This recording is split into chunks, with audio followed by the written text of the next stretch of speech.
Welcome welcome welcome to our beautiful book power of now. आज शुरू करते हैं अपनी जर्नी विद रत्नी जी। अपना पढ़ेंगी और हम शुरू करेंगे। कल हमने बात करी थी कि कैसे हम अपना स्लोइंग डाउन प्रोसेस धीरे कर सकते हैं, मतलब हम एज कर सकते हैं लेकिन बॉडी पे फिजिकली नहीं दिखे। आज हम थोड़ा सा उससे और गहरे उतरेंगे कि कैसे हम अपने इम्यून सिस्टम को स्ट्रॉन्ग कर सकते हैं। आज पावर ऑफ नाउ में रहते हुए कैसे कर सकते हैं, आइए उसके बारे में डिस्कस करते हैं। ऑल राइट, सो यहाँ कल हमने खत्म किया था अपना चैप्टर और अब आज हम शुरू करते हैं। अगला सवाल जो कल की वृद्धावस्था में कैसे नहीं पहुंचना, कैसे धीरे कर देना, उसके बाद उन्होंने पूछा क्या इसका कोई वैज्ञानिक साक्ष्य भी है कि भाई आप एज नहीं करते, राइट? इससे आप आजमा कर देखिए और आप स्वयं इसका साक्ष्य हो जाएंगे। अब जो सेक्शन आ रहा है वो है रोग प्रतिरोध प्रणाली को मजबूत करना। हमारी बॉडी में हमें अपनी रोग प्रतिरोध प्रणाली के हिसाब से अपने इम्यून सिस्टम को कैसे स्ट्रेंथन करना है उसके बारे में आज हम बात करेंगे। तो यहाँ इसमें प्रश्न ऊपर आ चुका है, दीजिए कोई वैज्ञानिक साक्ष्य है? आप पढ़ना शुरू कर दीजिए प्लीज यहाँ से। Thank you. Thank you Prachi जी।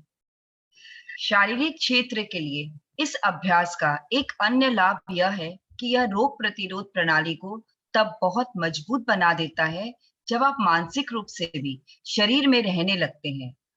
आप जितनी अधिक चैतन्यता शरीर में लाते जाते हैं, आपकी रोग प्रतिरोध प्रणाली उतनी ही मजबूत होती जाती है। ऐसा लगता है जैसे तब आपका हर कोशानु जाग गया हो और प्रफुल्लित रहने लगा हो। आपके शरीर को आपकी तवज्जो अच्छी लगती है। यह स्वरोगहारी का, सेल्फ हीलिंग का भी एक कारगर रूप होती है। अधिकांश रोग आपके अंदर तब प्रवेश करते हैं जब आप अपने शरीर में विद्यमान नहीं रहते हैं। अगर घर का स्वामी घर में न रह रहा हो तो तरह तरह के खुराफाती लोग उस घर में घुसकर उसे अपना घर बना लेते हैं। जब आप घर में रह रहे होते हैं तब इन अवांछित तत्वों का आपके घर में घुसना मुश्किल हो जाता है। एक और बहुत इम्पोर्टेंट योगदान है इस प्रैक्टिस को करने का, आजमाने का, कि जो हम फिजिकल रेल्म में रहते हैं, जैसे हम दिखते हैं, ये बहुत अमेजिंग है अपने इम्यून सिस्टम को स्ट्रॉन्ग करने के लिए। क्योंकि हम मानव जाति हैं, हमें कॉन्शियसनेस एक गिफ्ट में मिली है। हम जो चाहते हैं कर सकते हैं और फिजिकल बॉडी से हमारा कनेक्शन है, सोलफुल कनेक्शन है। अब हमें क्या समझना है कि हम इस बॉडी में रह रहे हैं और यहाँ कॉन्शियसनेस भी रह रही है। अब रह रहे हैं तो जितनी हम और कॉन्शियसनेस के साथ रहेंगे उतनी लाइफ में हमारा हीलिंग सिस्टम स्ट्रॉन्ग हो जाएगा। क्योंकि तब हम बहुत सोच विचार में नहीं जाएंगे, और सोच विचार में नहीं जाएंगे तो फिर हमें बीमारियां नहीं आएंगी, बीमारियां नहीं आएंगे तो हम स्ट्रॉन्ग बनेंगे। और हर सेल, हर अणु हमारी बॉडी में उठ जाएगा, अवेकन हो जाएगा, अलाइव हो जाएगा, नाचने गाने लग जाएगा। क्योंकि हमारा अपनी एक्चुअल सही मात्रा में, सही रूप में अपनी बॉडी से हम बोल सकते हैं अब हम कनेक्टेड हैं। कॉन्शियसनेस के साथ हम कनेक्ट भी हो जाते हैं। सबसे इंपॉर्टेंट चीज है, बॉडी को हमारी अटेंशन अच्छी लगती है। बॉडी को जब हम ध्यान देते हैं कि हाँ ये हो रहा है, वेरी नाइस, हम कॉम्प्लीमेंट करते हैं, हम उसको एंजॉय करते हैं, आनंदित फील करते हैं, तो हमारी सेल्फ हीलिंग होने लग जाती है। जब हम खुशी में रहते हैं तो बुराई हमारी बॉडी में रहेगी कैसे? क्यों? जब फिर उसके बाद बोलने की जरूरत भी नहीं पड़ेगी, बॉडी अपने आप किसी ट्रॉमा से बाहर निकल जाएगी, अगर आता भी है तो, और अपने आप हील हो जाएगी। बॉडी में बीमारियां कब आती हैं? जब हम बॉडी में प्रेजेंट नहीं रहते, विद्यमान नहीं रहते। क्योंकि तब हम ख्याली पुलाव में और ये सोचा वो सोचा, उसने परेशान किया, हम अपने आप को विक्टिम बना लेते हैं। इसका मतलब हम बीइंग में नहीं रहते। जैसे इन्होंने एग्जाम्पल दिया है कि कोई घर का मालिक हो, वहां पर नहीं रहते और कोई उसमें आ जाए तो वो अपना घर बना लेते हैं। ऑब्वियसली फिर आप करते रहो जो आपको करना है। तो अब हम लोगों ने अपनी बॉडी को थोड़ा अब्यूज करा था तो इसमें बीमारियां घुस के बैठ गई। लेकिन अब धीरे धीरे परत पर परत हम अगर काम करेंगे, एक को निकाला, दूसरे को निकाला, तीसरे को निकाला, हम वापस हर्षोल्लास के साथ अपनी बॉडी में रह सकते हैं। और जब हम अपनी बॉडी में इस मायने में रहेंगे तो इन अनवांछित तत्वों का, इन अनवांटेड गैस का हमारी बॉडी में घुसना ही मुश्किल हो जाएगा। एक तो जो है उनको तो हमने डिस्प्लेस कर दिया, निकाल दिया, अब नए भी नहीं आ पाएंगे। सो हमें समझना है कि कितना इंपॉर्टेंट है हम सबके लिए एक कॉन्शियस लिविंग करना, उससे फिजिकली भी इतना फर्क पड़ता है। आइए आगे इसको और समझते हैं। ऐसा नहीं है कि इस अभ्यास से केवल आपके शरीर की ही रोग प्रतिरोधक प्रणाली मजबूत होती है, बल्कि आपकी मानसिक रोग प्रतिरोध प्रणाली भी बहुत मजबूत हो जाती है। यह प्रणाली दूसरों के उस नकारात्मक मानसिक भावनात्मक बल क्षेत्र से आपका बचाव करती है, जो कि प्रायः एक संक्रामक रोग जैसा हुआ करता है।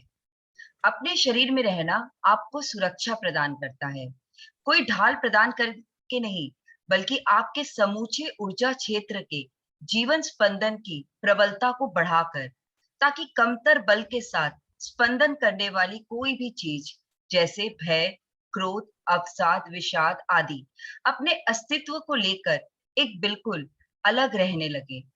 तब वे आपकी चेतना के क्षेत्र में प्रवेश नहीं कर पाते हैं, और अगर करते भी हैं तो उनकी रोकथाम करने की आवश्यकता आपको नहीं करनी पड़ती है, क्योंकि वे आप में से होते हुए बस गुजर जाते हैं। देखिए, जो कुछ भी मैं कह रहा हूँ, उसे केवल स्वीकार या अस्वीकार मत कीजिए, बल्कि इसे आजमाइए। तो जो भी हम इस किताब में पढ़ते हैं, हमको उसको एक्सपीरियंस करना होगा, हमको उसको टेस्ट करना होगा, ट्राई करना होगा, तभी जाके हमें समझ में आए कितना सत्य है ये। आज एखार्ट टोल ने बोल दिया, मैंने बोल दिया, इसका मतलब ये नहीं कि ये बिल्कुल फैक्ट है। अगर आप ट्राई टेस्ट करेंगे तब आपको समझ में आए कितना फैक्ट है। जो हमारी बॉडी में प्रतिरोधी प्रणाली है, उसको, जो इम्यून सिस्टम है, उसको कैसे मजबूत करेंगे? पहली बात तो समझना पड़ेगा, मानसिक रोग, साइकोलॉजिकली भी हम बहुत बीमार रहते हैं। अरे हमारी फैमिली में तो है, हमको तो हो जाएगा, ऐसा है वैसा है। जब हम मेंटली स्ट्रांग होंगे तो हमारी बॉडी भी मजबूत होगी। बॉडी मजबूत होगी मतलब हमारा इम्यून सिस्टम स्ट्रांग हो जाएगा। और हमें इससे स्ट्रांग होने से क्या होगा, आगे से कभी भी नेगेटिविटी आएगी, नकारात्मकता आएगी, या मेंटल इमोशनल फोर्स काम करेगा, मानसिक भावनात्मक बल काम करेगा, वो काम करेगा ही नहीं हमारे ऊपर। क्यों? बिकॉज अब हमने अपनी बॉडी को प्रोटेक्ट कर लिया है, पहले से उसको कंडीशन कर दिया है कि हम मेंटली स्ट्रांग हैं। ये जो नेगेटिविटी होती है ये बहुत कंटेजियस होती है, लेकिन पॉजिटिविटी तो बहुत ही ग्रेटिफाइंग होती है। तो अगर हमने पॉजिटिविटी को अपना लिया, नेगेटिविटी अपने आप घर छोड़ के पली चली जाएगी। जब हम अपनी बॉडी में रहते हैं इस फीलिंग के साथ, तो हम सुरक्षित होते हैं। एक ढाल की तरह हमारे पास काम करता है, एक शील्ड हमारे पास आ जाती है। और अगर हम इसके बियॉन्ड अपनी फ्रीक्वेंसी की वाइब्रेशन को ज्यादा कर दें, तो क्या होने वाला है? समूची ऊर्जा हमारे अंदर एनर्जी होती है, उस फील्ड में हम देखेंगे कि सब वो फील्ड स्ट्रांग हो गया। सो हमें फ्रीक्वेंसी कैसे रेज करनी है? एक सिंपल तरीका है फ्रीक्वेंसी रेज करने का। हमारी पीठ की कमर हमेशा सीधी होनी चाहिए। अगर हमें आदत है टेढ़े बैठने की, तो आप एक सीधी कुर्सी में इन्वेस्टमेंट कर लीजिए। अगर आप ऐसे बिना, जैसे अभी मैंने बैठी हुई हूँ, मेरी कुर्सी एकदम सीधी है, तो अभी मैंने सपोर्ट ले रखा है बिकॉज मैं थोड़ी थकी हुई हूँ आज।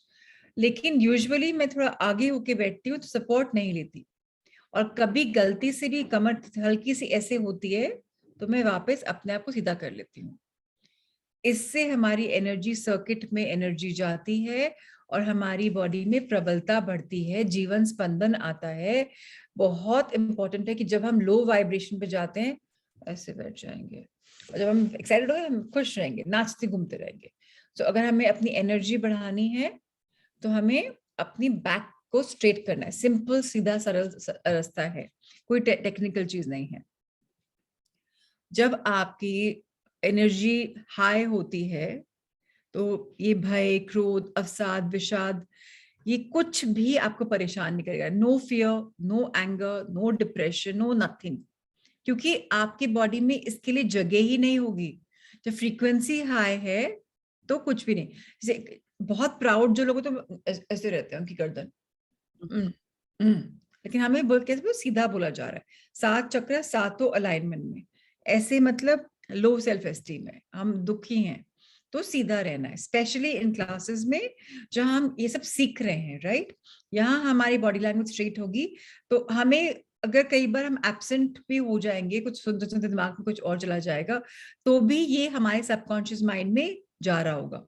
क्यों? क्योंकि चक्रा खुले हुए हैं, आपका एक रास्ता खुला हुआ है। आप इमेजिन करिए, आपको कहीं जाना है और सड़क टेढ़ी मेढ़ी है और पत्थर रोड़े आ रहे हैं, कैसे आप उसमें फास्ट जा पाएंगे कि सड़क सीधी एकदम प्लेन सड़क बनी हुई है, जिप करेंगे? किस पे जिप करेंगे? ऑब्वियसली सीधी सड़क में जो सीधी बनी हुई है। ऐसे ही एनर्जी है, सीधी स्पाइनल कॉर्ड रीढ़ की हड्डी होगी तो एनर्जी फट जाएगी, नीचे आएगी, फिर जाएगी, फिर नीचे आएगी और अंदर लूप बना के लॉ ऑफ अट्रैक्शन को स्ट्रॉन्ग कर देगी। और टेढ़ी मेढ़ी अगर ऐसी होगी, फिर ऐसे आएगी, ऐसे आएगी, उसका बार बार फ्लो टूटता रहेगा। तो हमें फ्लो अगर तेज करना है तो हमें चेतना जगानी पड़ेगी अपने खुद की पर्सनालिटी के लिए, ऊपर बिठाने के लिए। जब हम अपने आप को ऐसे बनाते हैं तो हम नेगेटिविटी को आराम से आउट कर लेते हैं, उसको हमें रेजिस्ट करने की जरूरत भी नहीं है। और ये चीज एखार्ट टोल हमें बोल रहे हैं कि हमें इसको आजमा के देखना चाहिए, तब हमें मालूम पड़ेगा एग्जैक्ट चीज है क्या। मोनिका, अपना सवाल प्लीज चैट बॉक्स में डाल दीजिए, मैं आपको जो भी आपका जवाब है कर दूंगी, नहीं तो एंड में पूछ लीजिएगा। हाँ जी रजनी जी प्लीज पढ़ें। सेल्फ हीलिंग के लिए एक ऐसी सीधी सरल लेकिन बड़ी ही सबल ध्यान की विधि है जिसे अपनी रोग प्रतिरोधक प्रणाली को बढ़ाने की आवश्यकता महसूस होने पर आप कभी भी कर सकते हैं। यह ध्यान करना तब विशेष रूप से प्रभावी रहता है जब किसी रोग का पहला लक्षण आप महसूस करें। लेकिन यह ध्यान ऐसे रोगों में भी कारगर रहता है कि जब वे पहले से ही आपके अंदर अपने पैर पसार चुके हों, बशर्ते कि आप इसे थोड़ी थोड़ी देर बाद करते रहें और पूरी शिद्दत के साथ फोकस करके करें। किसी नकारात्मकता द्वारा आपके ऊर्जा क्षेत्र में की गई किसी टूट फूट का भी निराकरण यह ध्यान कर देता है। लेकिन फिर भी हर क्षण अपने शरीर में रहने के अभ्यास का यह कोई विकल्प नहीं है, क्योंकि उस अभ्यास के बिना इसका प्रभाव बड़ा अस्थायी रहेगा। तो यह ध्यान प्रस्तुत है। अब क्या करना है समझते हैं। हमें एखार्ट टोल बोल रहे हैं, समझते हैं नेक्स्ट पैराग्राफ। एखार्ट टोल बोल रहे हैं सेल्फ हीलिंग के लिए बहुत सिंपल स्ट्रक्चर है, वो अभी अगले पैराग्राफ में वो हम लोग को बता देंगे। उससे हमारा इम्यून सिस्टम भी स्ट्रांग हो जाएगा, हमें ज्यादा कुछ मेहनत करने की जरूरत भी नहीं है, बीमारियां भी दूर हो जाएंगी। और बट इसके लिए लेकिन क्या चाहिए हमें, इंपॉर्टेंट चीज क्या है? फोकस, शिद्दत से फोकस। ये नहीं कि आज प्रैक्टिस कर लिया, कल नहीं, अच्छा परसों कर लिया। जब हम फोकस करेंगे तो नेगेटिविटी दूर ऐसे ही भाग जाएगी। और फिर हमें क्या, ये कोई सब्स्टिट्यूट नहीं है किसी भी चीज के लिए, लेकिन जब आप प्रैक्टिस करते रहेंगे moment to moment, moment to moment, moment to moment, अभी अभी अभी अभी अभी अभी मैं अभी में रह रहा हूँ, अभी प्रैक्टिस कर रहा हूँ, तो हमारी बॉडी हमें सुनने लग जाएगी और परमानेंट उसका वो कंडीशनिंग हो जाएगी। नहीं तो क्या, अभी प्रैक्टिस किया, अभी फायदा आया, टेम्पररी फायदा आएगा अस्थायी रूप में, लेकिन हमें क्या करना है? कंटिन्यूस करना है, नॉट टेम्पररी। क्या करना है? बहुत सरल है, एखार्ट टोल की जुबान पे सुनते हैं, बहुत सिंपल है। आइए प्लीज पढ़ें। जब कुछ पलों के लिए आप फुर्सत पे हों, विशेष रूप से रात को सोने से पहले वाले आखिरी पलों में या सुबह जागने पर सबसे पहले वाले पलों में, तब अपने शरीर में चैतन्यता को अधिकतम भर लीजिए। कमर के बल लेट जाइए, अपनी आंखें बंद कीजिए, अपने शरीर के विभिन्न अंगों पर एक एक करके अपने अवधान का फोकस करना शुरू कीजिए। जैसे पहले हाथ पर, फिर पैर, बाहें, टांगे, पेट, छाती, सिर इत्यादि पर। इन अंगों के अंदर जीवन ऊर्जा को जितनी अधिक सघनता से आप महसूस कर सकते हैं कीजिए। हर अंग के साथ इसी प्रकार लगभग 15 सेकंड तक रहिए। फिर अपने अवधान को कई बार अपने पूरे शरीर में एक लहर की तरह दौड़ने दीजिए, जैसे हाथों से पैरों की ओर और फिर वापस हाथों की ओर। इसमें केवल 1-2 मिनट ही लगेंगे। इसके बाद अपने आंतरिक शरीर की उसकी संपूर्णता में महसूस कीजिए, ऊर्जा के एक अखंड क्षेत्र के रूप में। इस दौरान भरपूर तौर पर विद्यमान रहिए, अपने शरीर के हर एक कोशानु में उपस्थित रहिए। अगर आपका मन, कभी आपका ध्यान शरीर से बाहर ले जाने में कामयाब हो जाए और आप खुद को किसी विचार में भटकता हुआ पाए, तो चिंता मत कीजिए। जैसे ही आप देखें कि ऐसा हो गया है, वैसे ही अपने ध्यान और अवधान को वापस अपने शरीर में ले आएं। तो दो समय प्रबल समय होते हैं कॉन्शियसनेस को जागरूक करने के लिए, जिसे हम मैनिफेस्ट भी करते हैं, एफर्मेशन भी करते हैं। एक होता है सुबह उठते के साथ ही, और एक होता है रात को सोने से पहले। अच्छा, अब इसमें जो बताया जा रहा है, जो लोग फेमिलियर होंगे, ये एक्चुअली विपश्यना बताई जा रही है। विपश्यना में हम क्या करते हैं, और वही हमें अभी एक्खा टोल बता रहे हैं। हमें वर्ल्ड से कट ऑफ हो जाना है, मतलब आंखें बंद कर लेनी है, एकदम पेट को फुलाकर सांस अंदर भरनी है और धीरे धीरे सांस को छोड़ना है। और हमें इन्वोक करना है कि हम कॉन्शियस लिविंग करेंगे। हमें डिवाइन ब्लेसिंग्स, अगर आपको किसी में श्रद्धा है तो आप वो कर सकते हैं, किसी को इनवाइट कर सकते हैं और बोले मेरे साथ साथ रहिएगा, मुझे गाइड करिए, प्रोटेक्ट करिएगा। और अगर नहीं करना है वो भी बिना करे, तो आपको क्या करना है, आंखें बंद करने के बाद अपने सिर से लेकर पांव तक, पांव से लेकर सर तक, एक एक बॉडी पार्ट को फील करना है। झंझनाहट कुछ आए, सनसनाहट कुछ आए, कुछ सेंसेशंस आए, कुछ लाइफ चल रही है कि नहीं, कुछ लहर चल रही है कि नहीं। और उसको पहले आपको एक एक बॉडी पार्ट में, सर में कुछ फील हो रहा है कि नहीं, गर्दन में कुछ फील हो रहा है कि नहीं, कंधों में, फिर चेस्ट पे, फिर भुजाओं में ऊपर की तरफ, फिर नीचे की तरफ, फिर हाथ में, दोनों को साथ में, या लेफ्ट में एक, राइट में एक, फिर चेस्ट के बैक साइड पे पूरा देखिए, बैक तो आप लेटे हुए हैं, फिर भी आपको और कुछ नहीं तो गद्दे का फीलिंग ही आ जाएगी, वो उसका चिपकना, या नाइट सूट का फीलिंग आ जाएगी आपको। अगर शुरू में अंदर सेंसेशन नहीं आ रही, जो आपने कपड़ा पहना हुआ है जहां जहां वो छू रहा है उतना सेंसेशन भी आ जाए, तो आप अवेयर हो रहे हैं। फिर आप उसको पेट में लाएं, फिर हिप्स में लाएं, फिर थाइज में लाएं, नीज में लाएं, काव्स में लाएं, एंकल में लाएं, फीट में लाएं, फिर ऊपर, फिर शुरू करें। उसके बाद पूरी बॉडी में फील करें कि वो ऊपर नीचे, लेफ्ट राइट जा रही है। जब आप ऐसा करेंगे तो आपकी बॉडी कंडीशन हो जाएगी अब में रहने के लिए। और हर बॉडी पार्ट में 15 सेकंड से ज्यादा जरूरत नहीं रहने की। टोटल बॉडी स्कैन करते करते 5 से 7 मिनट लगते हैं सिर्फ, front back, I mean up down and पूरा। सो ये करना बहुत इजी है, सुबह उठते के साथ करिए। और इस समय जब कर रहे हो तब एफर्मेशन से कुछ और मत करिए, ध्यान सिर्फ फीलिंग पे रहिएगा, दिमाग पे और कुछ बात नहीं आए, ठीक है। एक और चीज बहुत इंपॉर्टेंट है। क्या है वो चीज? जो हम सांस लेते हैं उसका क्या असर होता है हमारी बॉडी में। हमारी सांस से कैसे हम अपनी बॉडी में उसको बेटर कर सकते हैं। Let the breath take you into the body, breath को बॉडी में ले जाने दीजिए। कैसे, समझ सवाल क्या है इसका, समझते हैं। कई बार जब मेरा मन बहुत सक्रिय हो जाता है, तब ये इतना गतिशील हो जाता है कि इस पर मैं अपना ध्यान हटाना और उससे अपने आंतरिक शरीर में ले जाना मेरे लिए असंभव हो जाता है। ऐसा तब खास तौर पे होता है जब मैं किसी चिंता या व्यग्रता से होता हूँ, व्यग्रता में होता हूँ। क्या आप कोई उपाय बताएंगे? जब हमारी बॉडी या माइंड बहुत एक्टिव रहता है, ये सोच रहा है, वो सोच रहा है, तब ना वो पेंडुलम की तरह मोमेंटम ले लेता है।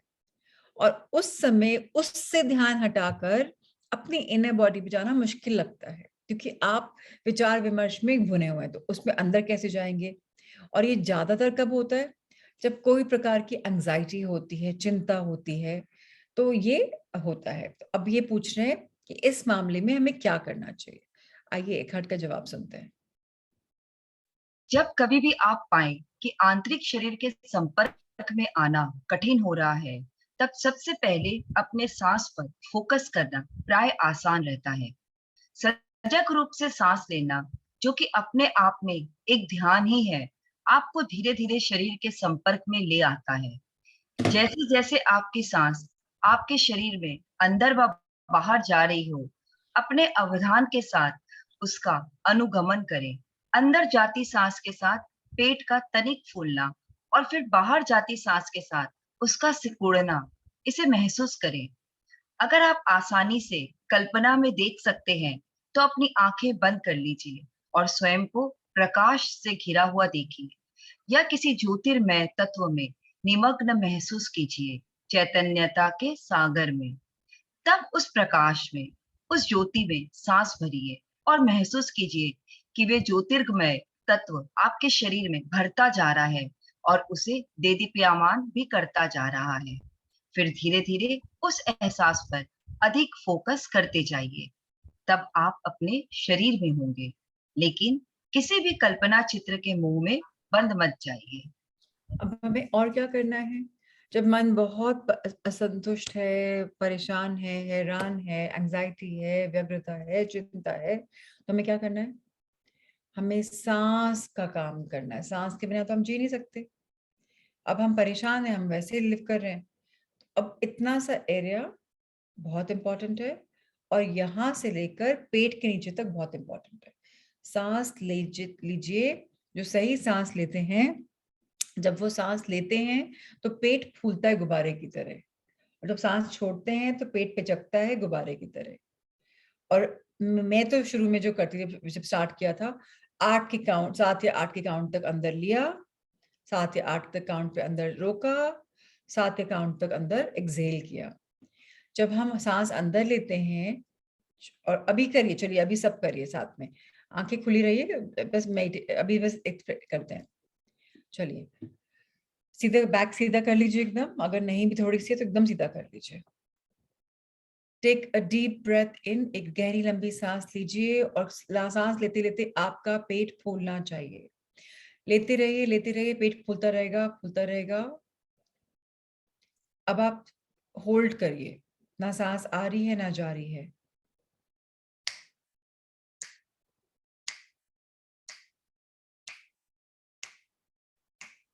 अब धीरे धीरे सांस छोड़े, पेट पिचकता रहेगा, अंदर पिचकने दीजिए, पिचकने दीजिए। Keep releasing. अब मैं गाइड नहीं करूंगी, चुटकी बजाऊंगी तो बस अंदर बाहर का बताऊंगी। 7 काउंट फुलाना है पेट को, 7 में रोकना है, 7 में छोड़ना है। आइए गहरी लंबी सांस भरते हैं। 1 2 3 4, फुलाते रहिए। 5 6 7। अब उसको जैसा है वैसे ही छोड़ दीजिए, ना एक्सहेल करना है ना इनहेल करना है। 1 2 3 4 5 6 7। छोड़ते रहिए, धीरे धीरे छोड़ना है, फटाफट नहीं छोड़ना है, बहुत धीरे। आपका पेट धीरे धीरे धीरे अंदर जाएगा, जा रहा है, जा रहा है, जा रहा है। अब एक अंतराल आता है सांस भरने से पहले भी। तो अगर आप 5 काउंट पे कंफर्टेबल है, 5 करिए, 7 में कंफर्टेबल है, 7 में करिए। आपकी स्पीड आपके मुताबिक होनी चाहिए। ऐसे आपको अंदर लेना है, अंदर पकड़ना है और अंदर छोड़ना है। इससे आप अपनी बॉडी में प्रवेश कर पाएंगे, सेटल हो पाएंगे, क्योंकि आपकी बॉडी आपको बता रही है बीइंग में रहो, अभी में रहो। अब तनाव वनाव सब गायब हो जाएगा। एक और चीज बोलते हैं एकार्ट टोल, कि आप अगर चाहें तो आप इमेजिन कर सकते हैं आपके ब्रह्म यंत्र से, आपके टॉप से या जहां से भी, आपकी बॉडी में बहुत सारी लाइट है, कि आप ग्लो कर रहे हैं लाइट में। जैसे समझ लीजिए आपके नीचे किसी ने बल्ब लगा दिया और अब आपका एकदम आप ग्लो कर रहे हैं। उससे आपको अंदर कई बार जब सांस भरेंगे गर्माहट सी फील होगा, बहुत कंफर्टिंग होता है। लेकिन उन्होंने ये भी बोला है, आप उसमें ही ध्यान रखिएगा, कोई इमेज मत बना लीजिएगा कि अब लाइट ऐसे आ रही है, कोई बल्ब से लाइट आ रही है। बस लाइट को फील करना है, इमेज में नहीं बनना है। Very important to not do any visual imagery. आइए अब आंखें बंद करें, हम 1 मिनट के लिए मेडिटेट करेंगे। साउंड ऑफ साइलेंस एक बार बजाऊंगी, उसके बाद अपना साउंड ऑफ साइलेंस अपने आप सुनने का ट्राई करिएगा।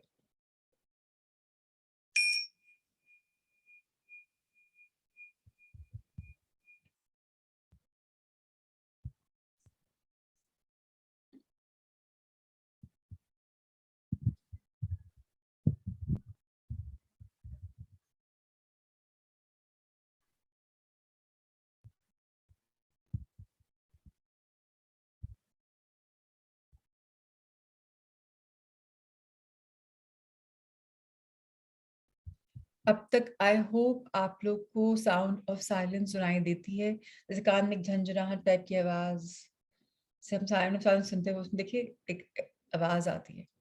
सो चेष्टा करेंगे तो डेफिनेटली सुनाई देगा, पर उसके लिए बस साइलेंट होना है। 2-4 मिनट लग सकते हैं आपको अपने थॉट्स कट करने में, एंड दैट्स फाइन। अगला सेक्शन है हमारा, अपने मन का रचनात्मक प्रयोग कीजिए। अब हमारा जो मन है इतना रचनात्मक है, कभी कुछ सोचता है, कभी कुछ सोचता है, रचना करना, ड्रीम करना, आगे से आगे कहानियां बनाना, बहुत एक्सपर्ट है। और क्रिएटिव माइंड को हमें इस्तेमाल करना है। कैसे इस्तेमाल करना है अब वो समझते हैं। अगर आपको किसी विशेष प्रयोजन के लिए अपने मन का प्रयोग करने की आवश्यकता आ ही पड़े, तो आप उसका प्रयोग अपने आंतरिक शरीर के संयोजन के साथ करें। अपने मन का रचनात्मक उपयोग आप तभी कर सकते हैं जब आप बिना विचार के चैतन्य रहते हैं, और ऐसी अवस्था में प्रवेश करने का सरलतम उपाय है अपने शरीर के माध्यम से वहां तक पहुंचना। जब कभी भी आपको किसी उत्तर, किसी समाधान या किसी रचनात्मक सोच की आवश्यकता हो, तब आप अपने आंतरिक ऊर्जा क्षेत्र पर अपने अवधान को फोकस करते हुए कुछ पलों के लिए विचार करना बंद कर दीजिए। उस नीरवता, शांतता, निश्चलता का महसूस कीजिए। जब आप विचार करने की स्थिति में वापस आएंगे, तो वह विचार ताजा तरीन होगा और रचनात्मक होगा। किसी भी विचार की गतिविधि में यह अपनी आदत बना लें कि विचार करने के और अपने अंदर की आवाज सुनने के बीच कुछ पलों के लिए आना जाना रखें। इसे यूं कहा जा सकता है, केवल अपने मन मस्तिष्क से ना सोचें, बल्कि अपने समूचे शरीर से सोचें। हमें क्या करना है, हमारा जो क्रिएटिव माइंड है वाकई में बहुत क्रिएटिव है, और हमें जब कभी जरूरत पड़ेगी कि इस माइंड को इस्तेमाल करें, जो बहुत बार पड़ती है, तो हमें क्या करना है, अब हमें अपनी बॉडी के साथ इसको यूज करना है। जब हम एक कॉन्शियस कनेक्शन बना पाएंगे अपनी बॉडी के साथ और अपने विचारों के साथ, तो हमारा माइंड डबल ट्रिपल काम करेगा और बहुत आसानी से हम स्टेट में पहुंच सकते हैं। सपोज कोई सवाल आया, कठिन सवाल है, आपको जवाब चाहिए, अब आप किसी से पूछना नहीं चाह रहे, आपको अपने आप चाहिए, तो हमें उस समय जो पीछे से आवाज चल रही होती है उसको खत्म करना है। ऐसे खत्म नहीं हो रहा तो हमें ये नहीं बोलेगा अब ये सब नहीं सोचना है। हमें क्या करना है, सांस का सहारा लेना है, जिससे हम बैलेंस्ड हो जाएंगे, अलाइंड हो जाएंगे, और उसके बाद विचार आना एक बार को बंद हो जाएगा। अब हमें अपने अंदर जो एनर्जी फील्ड है उसको इन्वोक करते हुए वो सवाल उसके समक्ष रखना है कि ये इसका जवाब क्या है, मुझे इसका जवाब चाहिए। और ये मांगते के साथ ही आपके जो विचार है फ्रेश क्रिएटिव आने शुरू हो जाएंगे, और आप बहुत ज्यादा इसको आगे बढ़ा पाएंगे। अब आपको ये हैबिट बनानी होगी इसको प्रैक्टिस करने की, जब कभी 2-4-5 मिनट आपके पास फ्री हैं, कि मैं स्टिल हूं और मैं सुनने की आदत आनी चाहिए मुझे। हमें सुनना नहीं, हमें हम ना शोरगुल में फंस जाते हैं। शोरगुल नहीं चाहिए, सुनना है। किसकी बात सुनना है, हमारे उच्च स्तर की, हमारे हायर सेल्फ की। जो कब सुन पाते हैं, जब हम एक्स्ट्रा क्लटर नहीं होता। ये इससे जब हम प्रैक्टिस करेंगे तो हम रियलाइज करेंगे कि हमारी पूरी की पूरी बॉडी में सर से लेकर पांव तक हमारी बॉडी हमारे साथ सोचेगी, और ये सोच जो होती है बहुत पावरफुल होती है। जब हम इसको करेंगे तो हम आगे बहुत पढ़ पाएंगे। Very very very important. अब हमने सोचा कि हमने क्रिएटिव माइंड कैसे इस्तेमाल करना है। लास्ट सेक्शन आज के चैप्टर का है सुनने की कला। लेकिन सुनने की कला से पहले आपको कौन सी कला प्रैक्टिस करनी है, साउंड ऑफ साइलेंस को सुनने की कला। तो फिर आंखें बंद करते हैं, एक बार मैं प्ले करूंगी साउंड ऑफ साइलेंस, फिर उसको आप ट्राई करिए खुद सुनने का। अगर आपका दिमाग इधर उधर भाग रहा है तो 2-3 सांस ले लीजिएगा। आइए शुरू करिए।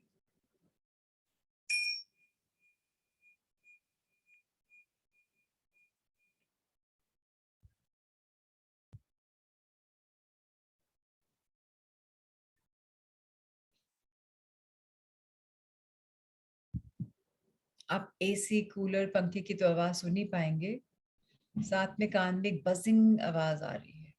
यही आवाज है साउंड ऑफ साइलेंस की। जितना प्रैक्टिस करेंगे उतनी सफलता पाएंगे। अब हम सबसे ज्यादा अहम मुद्दे पे उतर रहे हैं, जो हम लोग को पता है फिर भी नहीं पता है। ये है आर्ट ऑफ लिसनिंग, सुनने की कला। आइए पढ़ते हैं, बहुत सरल है। जब आप किसी को सुन रहे हो, तब उसे केवल मन मस्तिष्क से ना सुने, बल्कि अपने समूचे शरीर से सुने। उसे सुनते हुए अपने आंतरिक शरीर के ऊर्जा क्षेत्र को महसूस करते रहें। ऐसा करना आपके अवधान को विचार करने से दूर ले जाता है और एक नीरव, निश्चल व शांत रिक्त स्थान बना देता है, जो यह संभव कर देता है कि आप मन द्वारा हस्तक्षेप किए जाए बिना वास्तव में सुन पाएं। तब आप उस व्यक्ति के लिए रिक्त स्थान बना रहे होते हैं, उसके होने के लिए रिक्त स्थान। यह आपके द्वारा उसे दिया जा सकने वाला सबसे मूल्यवान उपहार होगा। अधिकांश लोग यह जानते ही नहीं है कि सुना कैसा जाए, क्योंकि उनके अवधान के अधिकतर हिस्से को तो विचार द्वारा हत्या लिया जाता है। दूसरा क्या कह रहा है, इस पर ध्यान देने के बजाय उनका ध्यान अपने ही विचार पर रहा करता है और उस चीज पर तो बिल्कुल भी नहीं रहता है जिसका वास्तव में महत्व है। एक व्यक्ति के शब्दों और मन के नीचे विराजमान उसकी बीइंग। वास्तव में दूसरे की बीइंग को आप अपनी बीइंग के माध्यम से ही महसूस कर सकते हैं, अन्यथा नहीं। यही ऐक्य का बोध करने का आरंभ है, यही प्रेम है। बीइंग के गहनतम तल पर आप उस सर्वस्व के साथ एक हैं जो है। हम सुनते हैं और सुनते सुनते हमारा दिमाग स्विच ऑफ हो जाता है, क्योंकि हमारे मन की जो बातें वो चलनी शुरू हो जाती हैं। लेकिन जब हम सांस भरते हुए कॉन्शियसली सुनेंगे किसी की बात, तो हम बीइंग में आ जाते हैं। हमारी अंदर की एनर्जी फील्ड को हम महसूस कर पाते हैं। सेंसेशंस आ रही हैं, सिहरन आ रही है, कुछ ऊपर नीचे बॉडी फड़क रही है। तो ये बहुत इंपॉर्टेंट है। शुरू में 2-3 सांस भर लें, उसके बाद अपनी बॉडी की ऊर्जा को फील करें। जब आप ऐसा करते हैं तो आप एक स्पेस क्रिएट कर रहे हैं, जहां आप सामने वाले व्यक्ति की बात सिर्फ यहां से ही नहीं सुन रहे, यहां से और पूरी बॉडी से सुन रहे हैं। और ये पता है सबसे बेस्ट गिफ्ट हो सकता है। आधी बार लोगों को लगता है मुझे कोई सुनता ही नहीं, सबको बोलने का शौक इतना है, कोई सुनता ही नहीं है। जितना हम बॉडी में ध्यान देंगे, सिरन वेरन फील करेंगे, उतना हम सोच को दूर रखेंगे, क्योंकि हम फिर बीइंग में रहेंगे और उस सामने वाले इंसान को सुन पाएंगे, समझ पाएंगे और उसकी जो व्यक्त कर रहा है उसको भी जान पाएंगे। उसके बिना ये काम आधा अधूरा रहता है। जब आपने ये काम शुरू कर लिया, तो आपकी जर्नी शुरू हो जाएगी एनलाइटमेंट के लिए, रियलाइजेशन के लिए।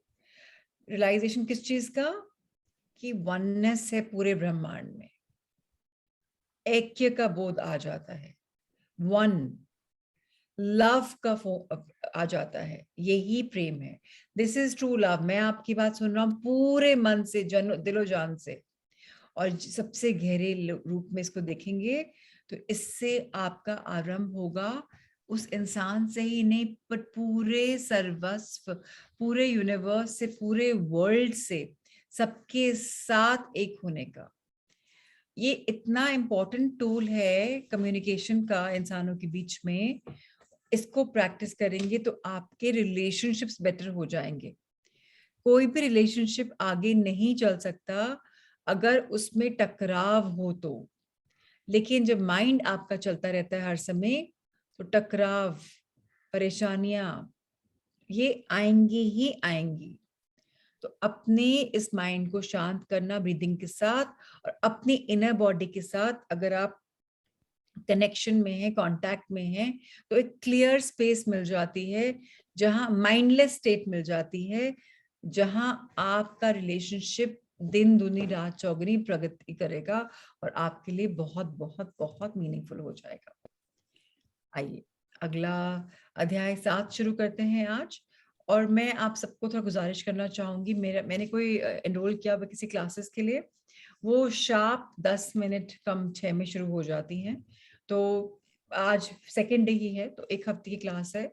तो इस कमिंग 1 वीक तक, जो भी अगला वेडनेसडे तक हम पौने घंटे का सेशन रखेंगे, क्योंकि उसके पहले भी मेरी क्लासेस होती हैं। सो हम 5:45 खत्म करेंगे। तो ये चैप्टर शुरू कर लेंगे, 10 मिनट पढ़ते हैं। सो अव्यक्त में प्रवेश करने के द्वार, ये बहुत अमेजिंग चैप्टर है। अव्यक्त क्या होता है? व्यक्त क्या होता है? कुछ व्यक्त हो गया, कुछ मैनिफेस्ट हो गया। अव्यक्त क्या होता है? जो अनमैनिफेस्टेड होता है। अब मैंने आपको कई बार बताया है, जब आप हम मेडिटेशन करते थे, कि आज ये पोर्टल खुला हुआ है, मतलब एक पर्दा सा, एक पतला सा पर्दा होता है उस दुनिया और हमारी दुनिया के बीच में। जब वो पर्दे खुले होते हैं तो हम बोलते हैं आज टुडेज पोर्टल इज ओपन। ये द्वार खुले हैं, और कैसे हम इनमें एंटर कर सकते हैं। मैंने आपको 2-3 तरीके बताए लॉ ऑफ अट्रैक्शन के, इसको वर्क करने के लिए। आप अगर सांस पे वर्क करेंगे, वो आएगी, ईड़ा नाली से आएगी, पिंगला से जाएगी, फिर आएगी, फिर जाएगी, तो अंदर मैग्नेटिक फोर्स बन जाता है, और आपकी एनर्जी आपके अंदर रहती है। जो आप बार बार खोते थे, हाथ हिलाया एनर्जी गई, बोला एनर्जी गई, वो आपके अंदर रहती है। अब इस ब्यूटीफुल एनर्जी के साथ कैसे आप अपने शरीर में और गहरे उतर सकते हो, समझ सकते हो, उसको हमको समझना है। अपने शरीर में गहरे उतरना, मैं अपने शरीर के भीतर शक्ति महसूस कर सकता हूँ, विशेष रूप से भुजाओं में, पैरों में। लेकिन जैसा कि आपने पहले बताया था, मैं और गहरे में नहीं उतर पाता हूँ, और ये शायद आप लोग की भी व्यथा होगी। आइए इस कैसे गहरे में उतरते हैं उसको समझते हैं। इसे ध्यान जैसा कुछ ना बनाएं। इसमें कोई बहुत लंबा समय नहीं लगेगा। 10 से 15 मिनट काफी होंगे। सबसे पहले यह सुनिश्चित कर लीजिए कि आपके आसपास कोई ऐसी चीज तो नहीं है जो बाहरी तौर से खलल डाले, जैसे फोन या लोग। फिर एक कुर्सी पर बैठ जाइए, लेकिन कमर टिकाकर नहीं। अपनी रीढ़ को सीधा रखिए। ऐसा करने से सचेत रहने में मदद मिलेगी। ध्यान के लिए अपनी पसंद का कोई आसन, कोई मुद्रा चुन लीजिए। तो सबसे पहले तो रीढ़ की हड्डी का हमने 2-3 दिन से बात कर रहे हैं, वो स्ट्रेट रहनी चाहिए। अगर आपको कोई आसन नहीं समझ में आ रहा कि मैं क्या, सुखासन, पाँव मोड़ के लोटस पोज में बैठना, या कोई और तरीके से बैठना आपको नहीं समझ में आया, तो कोई बात नहीं, कुर्सी पे बैठ जाइए। लेकिन पाँव आपके जमीन पे टच होने चाहिए। ये नहीं कि आपके पाँव, जैसे अगर आप शॉर्ट है और कुर्सी थोड़ी ऊंची है तो पाँव लटकने नहीं चाहिए। अगर लटक रहे हैं तो नीचे कोई कुशन लगा लीजिए, कुछ पाँव आपके जमीन पे होने चाहिए। कुशन का एक और फायदा क्या होता है कि आपकी एनर्जी वेस्ट नहीं होती। लेकिन आपको बस ये समझना है कि ये मेडिटेशन नहीं है। 10 से 15 मिनट जरूर लगेंगे, लेकिन आपको बाहर के डिस्ट्रैक्शन से अलग, अगर में टीवी चल रहा है, टीवी रूम में मत करिए। मोबाइल फोन को साइलेंट कर लीजिए, सो दैट कोई बीप नहीं आए, कोई परेशानी नहीं होए। और फिर आपको बैठना है, और कमर टिकानी नहीं है। एक और तरीका आसन में, सुखासन बैठने का होता है, किसी कुशन के एज पे अगर आप बैठ जाए ना, तो आपका जो पेल्विस एरिया है वो हल्का सा नीचे की तरफ रहता है। तब आप आलती पालती मारते हैं तो आपका फ्लो ऐसे जा रहा होता है, और घुटने जमीन पे छू रहे होते हैं, मैं घुटनों के साइड। तब आप लंबा आराम से बैठ सकते हैं, नहीं तो कुर्सी का इस्तेमाल करें। अब क्या करना है, हमें क्या सुनिश्चित करना है वो समझते हैं। यह सुनिश्चित कर लीजिए कि आपका शरीर स्थिर है, तनाव रहित है। अपनी आंखें बंद कर लीजिए। कुछ गहरी गहरी सांस लीजिए। महसूस कीजिए कि आपके पेट के निचले हिस्से में सांस आ जा रही है, जैसा कि आमतौर पर होता भी है। ध्यान से देखिए कि अंदर आती और बाहर जाती सांस के साथ यह किस तरह थोड़ा फूलता और फिर थोड़ा सिकुड़ता है। फिर अपने शरीर के समूचे ऊर्जा क्षेत्र का बोध कीजिए। उसके बारे में सोचे नहीं, उसे बस महसूस कीजिए। ऐसा करने से आपके मन में गई हुई आपकी चैतन्यता वापस आपके पास आ जाती है। अगर आपको फायदेमंद लगे तो आप प्रकाश होने की कल्पना भी कर सकते हैं, जिसे कि मैं पहले बता चुका हूँ। ओके, सो अब हमें डिसाइड करना है कि हमें डिस्ट्रैक्शंस हमने हटा ली, मोबाइल फोन वगैरह कुछ भी नहीं है हमारे पास। Fine, great. अब हमें सांस अंदर लेनी है, और गहरी सांस को अगेन जैसे हमने भी फील किया, पेट फूल रहा है, रुक रहा है, फिर सिकुड़ रहा है। और हमें अब सिर्फ एनर्जी देखने की, एनर्जी जब आपकी सांस अंदर जा रही है तो क्या और क्या सहरन, क्या और क्या फील हो रही है। अब हमें सोचना नहीं है, हमें महसूस करना है। और अगर हमें अच्छा लगता है लाइट के साथ रहना, तो लाइट के साथ उसको इमेजिन कर लीजिए कि आप लाइट अंदर आ रही है और लाइट अंदर प्रवेश करके बैठी है, जा रही है, लेकिन फिर भी और आ रही है। उससे आपको थोड़ी मदद मिलेगी। आइए आगे समझते हैं क्या करना है। जब आप अपने आंतरिक शरीर को स्पष्ट रूप से एक एकल ऊर्जा क्षेत्र की तरह महसूस करने लगे, तब उसकी किसी भी तरह की काल्पनिक छवि को बना लेने से बचें और अपना फोकस केवल उसे महसूस करने पर ही रखें। अगर कर सके तो अपने इस भौतिक शरीर की किसी मानसिक छवि को भी छोड़ दें। इसके बाद जो कुछ शेष बचेगा वह होगी अखिल व अखंड विद्यमानता की या बीइंगनेस की अनुभूति, और तब आपका आंतरिक शरीर आपको असीम तौर पर और अपार महसूस होने लगेगा। तब अपने अवधान को उस एहसास में और भी गहराई में ले जाइए, उसके साथ एक हो जाइए, उस ऊर्जा क्षेत्र में विलीन हो जाइए, ताकि अवलोकनकर्ता और अवलोकित जैसी आप और आपके शरीर जैसे यानी द्वैत जैसी कोई स्थिति ना रहे। ऐसी अवस्था में आंतरिक शरीर और बाहरी शरीर का भेद भी मिट जाता है, और इसलिए आंतरिक शरीर जैसा कुछ नहीं रहता है। अपने शरीर में गहरे उतरकर आप शरीर के पार चले जा गए होते हैं। बहुत ज्यादा वंडरफुल है एक्सरसाइज। मैं आपको थोड़ा सा क्लियर करने का ट्राई करती हूँ, वैसे बहुत क्लियर था, फिर भी मैं समझाती हूँ। जब आप अपनी बॉडी में सांस ले रहे हैं, छोड़ रहे हैं, और तो आपको एनर्जी फील्ड मालूम पड़ता है। और अगर वो वन एनर्जी फील होता है कि ये आ रहा है, जा रहा है, एक एनर्जी यहाँ से जा रही है, वहां से जा रही है, तो जब आप एक ये फील करते हैं एनर्जी फील्ड का, तो आप प्लीज करें, कोई भी क्रैप की इमेज में नहीं फंसिएगा। सिर्फ अपनी बॉडी का आ रहा है, जा रहा है, आ रहा है, जा रहा है। कोई मेंटल इमेजेस अगर आपके दिमाग में, उनको आप गिरा दीजिए, बाहर निकाल दीजिए। आपको जितना हो सके फिजिकल बॉडी को भी ध्यान नहीं देना है, बस आपको एनर्जी से कनेक्ट करना है, जो आ रही है, जो जा रही है। अब इसके बाद क्या लगता है, वाओ, एकदम एक टाइम आएगा जब आप लोग स्थिर बैठ जाएंगे, मूव ही नहीं करेंगे, लगेगा वाओ, दिस इज बीइंग, ये एक प्रेजेंस है। और तब इतना सुखद आनंद आता है, उसकी मैं व्याख्या भी नहीं कर सकती, इट्स मैजिकल। लेकिन आपको अपनी अटेंशन जो है अपने अंदर के एनर्जी फील्ड की तरफ जानी है, उसको एक बनाने में लगानी है, और उससे मिल जाना है कि वो और आप एक हो जाएं। फिर ये नहीं कि I am the human body और ये एनर्जी नहीं, फिर आप क्या है, आई एम द एनर्जी। तो जब आप डुअलिटी में रहते हैं तो आप एक ऑब्जर्वर और ऑब्जर्व्ड बन जाते हैं। अवलोकन करता जो अवलोकन कर रहा है, ऑब्जर्व कर रहा है, और अवलोकित मतलब जिसको ऑब्जर्व किया जा रहा है। तो दो फेज हो गए, मतलब मैं देख रहा हूँ कि सांस आ रही है, मैं देख रहा हूँ सांस जा रही है। एक पॉइंट ऐसा आएगा जब आप सांस बन जाएंगे, और आप इतना वंडरफुल हो जाएंगे। और इसी को आपको प्रैक्टिस करना है, जहां डुअलिटी डिसॉल्व हो जाए और कोई इनर बॉडी आउटर बॉडी वाला कॉन्सेप्ट खत्म हो जाए। जब ये ऐसा फेज आएगा तो आप अपनी बॉडी के पार्ट चले जाएंगे का मतलब, तब आपको अगर कोई चीटी काटी मालूम नहीं पड़ेगा, अरे अभी पाँव ऐसे अकड़ गया, अभी ऐसे सो गया, अब ऐसे हो गया, वो सब सब खत्म हो जाएगा, क्योंकि आप सांस बन जाएंगे। और उससे क्या होता है, एब्सोल्युटली अमेजिंग बीइंग होता है। आइए एक और पैराग्राफ पढ़ें।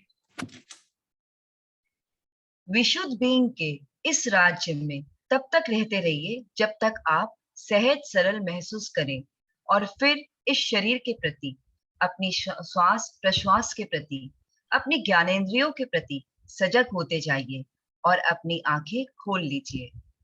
कुछ देर तक ध्यान मग्न भाव से अपने चारों ओर देखिए, यानी मानसिक रूप से किसी चीज को कोई नाम या पहचान ना देते हुए, और ऐसा करते हुए अपने आंतरिक शरीर को अनुभूत करते रहिए। Very beautiful. जब आपको डुअलिटी खत्म हो जाएगी और आप सांस में तब्दील हो जाएंगे, तो इस प्योर स्टेट ऑफ बीइंग में, विशुद्ध बीइंग में रहिए, और आप इतने कंफर्टेबल हो जाएंगे। लेकिन जब आपको एहसास हो आपकी बॉडी का, तो फिर आपको क्या करना है, वापस आपकी ब्रीदिंग शुरू कर देनी है, और फिजिकल सेंसेस के लिए आपको फिर देखना है, और इस समय आंखें खोल लेनी है। जब कभी ध्यान भंग हो गया, इट्स ओके, आंखें खोल लीजिए और अपने सराउंडिंग को देखिए। और उसको कैसे देखते हैं, मेडिटेटिव स्टेट में, आधी थोड़ी सी आंखें खोलिए, यानी ऐसे आंखें, हल्की सी आंखें खोलिए और सबको एंजॉय करिए, आसपास क्या है आपके। और कोई लेबल करने की जरूरत नहीं, कोई पहचान नाम देने की जरूरत नहीं है, बस ये ऐसा है, बहुत सब सब अच्छा है। जब आप इसके साथ भी ऐसा करेंगे, अनुभूत करेंगे, एक्सपीरियंस करेंगे, तो आपको अपनी इनर बॉडी के बारे में बहुत कुछ मालूम पड़ेगा।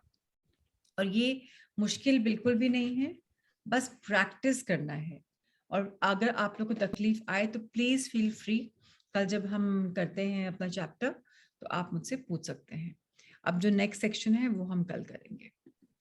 Any questions? आपका मोनिका शायद हाथ उठा था उस समय, तो कुछ पूछना चाह रहे हैं तो पूछ लीजिए प्लीज, या गलती से उठा था? Alright, so wonderful. कुछ सवाल हो तो आप ईमेल भी कर सकते हैं, राहुल साहब आपको रोज मैसेज भेजते ही हैं।